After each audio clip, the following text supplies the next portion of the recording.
وَلَقَدْ يَسَّرْنَا الْقُرْآنَ لِلذِّكْرِ فَهَلْ مِن مُدَّكِرٍ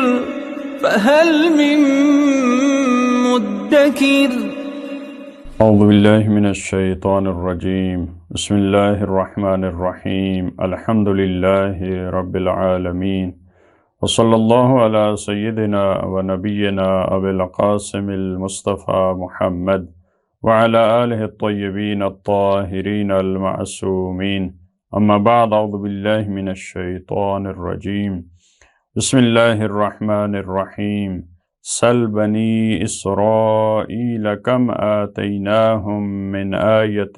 بینہ ومن یبدل نعمت اللہ من بعد ما جاءته فإن اللہ شدید العقاب صدق اللہ العلی العظیم۔ سورہ بقرہ کی آیت نمبر 211 میں پروردگار عالم نے رسول اللہ کو مخاطب قرار دیتے ہوئے فرمایا کہ یہ وہ افراد جو بینات کے بعد پھر تمنا کرتے ہیں، درخواست کرتے ہیں، جن کا ارادہ یہ ہے کہ اللہ خود ان کے پاس آئے،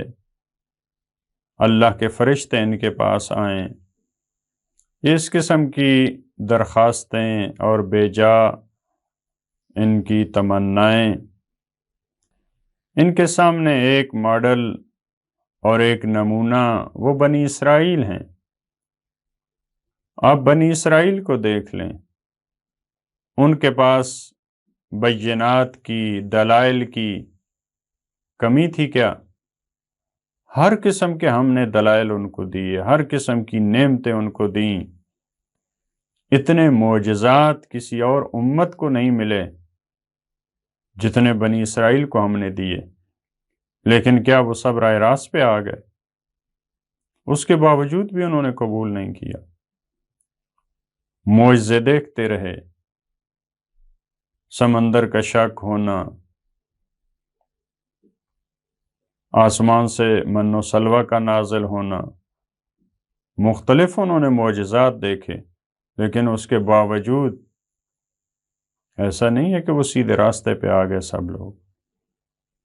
یہ بھی ان آیات بینات کے باوجود جو چاہ رہے ہیں کہ بادلوں کے سائے میں خدا اتر کے آئے ہماری طرف، فرشتے آئیں ہمارے پاس، تو ان کے حال سے سبق لیں، عبرت لیں۔ پھر بھی بہت سارے ایسے افراد ہیں، پھر بھی ایسی اکثریت ہے جو گمراہی کا راستہ جنہوں نے اختیار کیا۔ لہذا پروردگار نے یہاں اپنے رسول کو مخاطب قرار دیتے ہوئے فرمایا سل بنی اسرائیل۔ سل فعل امر ہے، سل یعنی سوال کرو، سل بنی اسرائیل، بنی اسرائیل سے سوال کرو۔ اب بنی اسرائیل سے سوال کرنا یعنی ان کے حال کو دیکھو، اب ان کی تاریخ کو دیکھو، جو یہودی تمہارے اطراف میں ہیں، اور یہ سب کے لیے ایک درس ہے۔ فقط اس زمانے کے افراد کو یہ نہیں کہا جا رہا کہ آپ بنی اسرائیل کو دیکھیں، یعنی ہر امت کو، ہر قوم کو اپنے سے پہلے والی امتوں کے حالات کو دیکھنا چاہیے، اور فراوان روایات میں کہ امت مسلمہ ان تمام مراحل سے، امتحانوں سے گزرے گی جس سے بنی اسرائیل یا پہلے والی امتیں گزری تھیں۔ یہ بعض ایسے اصول ہیں، بعض ایسے کام ہیں جن میں تمام امتیں مشترک ہیں، لہذا پہلے والی امت کے حالات سے درس لینا چاہیے۔ جن کاموں میں، جن امتحانوں میں انہیں کامیابی نہیں ملی تھی، جن چیزوں کی وجہ سے، ان سے ہمیں بچنا چاہیے۔ جن کاموں کی وجہ سے وہ امتیں کامیاب ہوئیں، ہمیں ان سے درس لینا چاہیے، ہمیں بھی ان کاموں کو انجام دینا چاہیے۔ لہذا فرمایا کہ بنی اسرائیل سے سوال کریں، ان کے حال کو دیکھیں، ان کی تاریخ کو دیکھیں۔ کم آتیناہم من آیت بینہ، کتنی ہم نے ان کو روشن نشانیاں دیں، روشن آیات دیں، واضح آیات دیں۔ آیا کا لفظ یہ مفرد ہے، آیا بینہ روشن نشانی، لیکن جب کم آتیناہم من آیت بینہ، جب اس سیاق و سباق میں یہ لفظ آتا ہے تو پھر یہ جمع کا معنی دے رہا ہے، کم کے جب سیاق و سباق میں آتا ہے، کم آتیناہم من آیت بینہ، کتنی ہم نے ان کو روشن نشانیاں دیں، جتنے ان کے پاس روشن نشان، چاہے وہ نعمتوں کی صورت میں چاہے وہ سزا کی صورت میں، کتنے ان کے پاس آئے اور انہوں نے اس کے ساتھ کیا کیا۔ اب اس کا ذکر نہیں کیا، لیکن بعد والے الفاظ سے پتہ چل رہا ہے کہ انہوں نے ان نعمتوں کی قدردانی نہیں کی، اس لفظ سے پتہ چل رہا ہے۔ فرمایا وَمَن يُبَدِّلْ نِعْمَةَ اللَّهِ، اور جو اللہ کی نعمت کو تبدیل کر دے، اس نعمت کو نقمت میں تبدیل کر دے، اس نعمت کو عذاب میں تبدیل کر دے، وہ پروردگار نے جو نعمت دی تھی اس کی قدردانی نہ کرے، اس میں اشارہ ہے کہ بنی اسرائیل نے بھی قدردانی نہیں کی تھی۔ من بعد ما جاءت ہو، جب اس کے پاس آ جائے، جب پروردگار عالم ایک نعمت کو دے دے، انبیاء کی نعمت، ملوک کی نعمت، زمین کی خلافت کی نعمت، کتنی زیادہ نعمتیں بنی اسرائیل کو دیں، لیکن اس کے بعد جو ان کو تبدیل کر دیتا ہے، جو نعمتوں کی قدردانی نہیں کرتا، فَإِنَّ اللَّهَ شَدِيدُ الْعِقَابِ، تو پھر جب اس طرح کا کام کرتا ہے انسان اور کوئی امت، تو یقیناً اللہ بڑے سخت عذاب والا ہے۔ پھر پروردگار عالم کا عذاب، پھر اس کی جو سزا ہوتی ہے وہ بھی بہت شدید ہے، شدید العقاب ہے۔ جیسے اس کی رحمت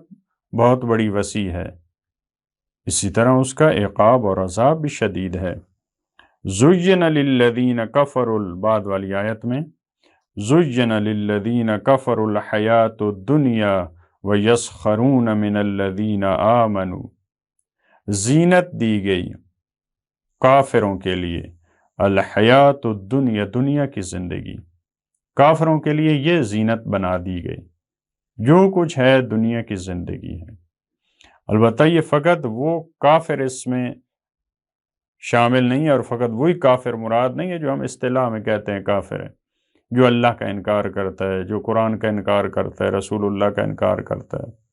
فقط وہ کافر اس میں شامل نہیں ہے، بلکہ بعض دفعہ انسان اپنے عقائد کی وجہ سے کافر ہوتا ہے، تو بعض دفعہ اپنے عمل کی وجہ سے وہ کفر کی حد تک پہنچ جاتا ہے۔ لہٰذا ممکن ہے بعض مسلمان بھی اس مرحلے میں داخل ہو جائیں، ان کے لیے بھی دنیا کی زندگی وہ مزین ہو جائے، جو کچھ ہے یہ دنیا کی زندگی ہے۔ کافروں کے لیے زینت دی گئی، ان کے لیے خوشنما بنا دی گئی دنیا کی زندگی، وَيَسْخَرُونَ مِنَ الَّذِينَ آمَنُوا، اور وہ تمسخر کرتے ہیں، وہ مذاق اڑاتے ہیں کن لوگوں کا؟ جو مومنین ہیں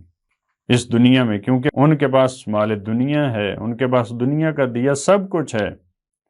اور مومنین یہ فقیر ہیں، یہ نادار ہیں، ان کا تمسخر کرتے ہیں۔ وَالَّذِينَ اتَّقَوْا، یہ اس دنیا کا معاملہ ہے، لیکن آخرت میں اس طرح سے نہیں ہوگا۔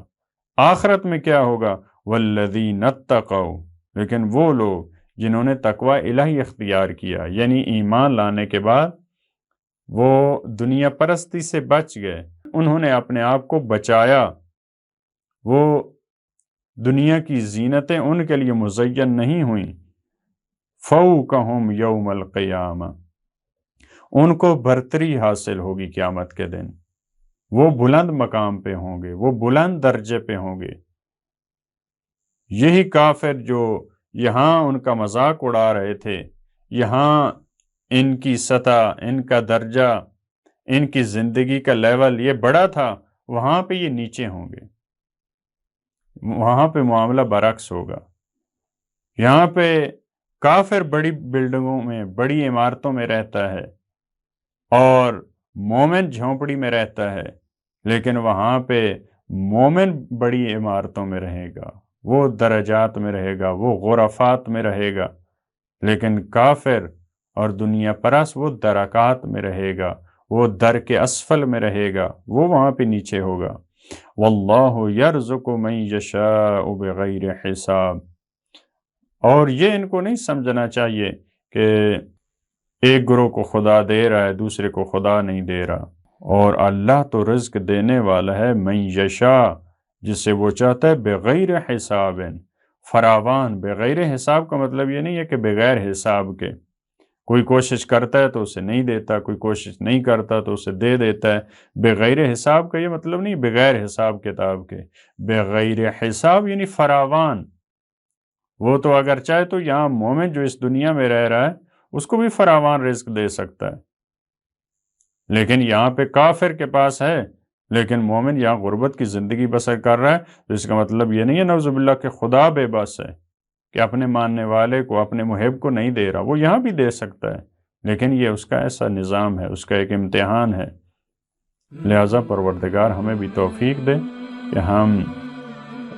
مومنین کے گروہ سے، متقین سے، جن کے لیے فرمایا کہ قیامت کے دن یہ بڑے مقام پہ ہوں گے، یہ بلند درجات پہ ہوں گے، پروردگار ہمیں بھی وہ بلند درجات اور بلند غرفات اور بلند مقامات پہ پروردگار ہمیں بھی فائز فرمائے۔ اللہم صلی علی محمد و آل محمد۔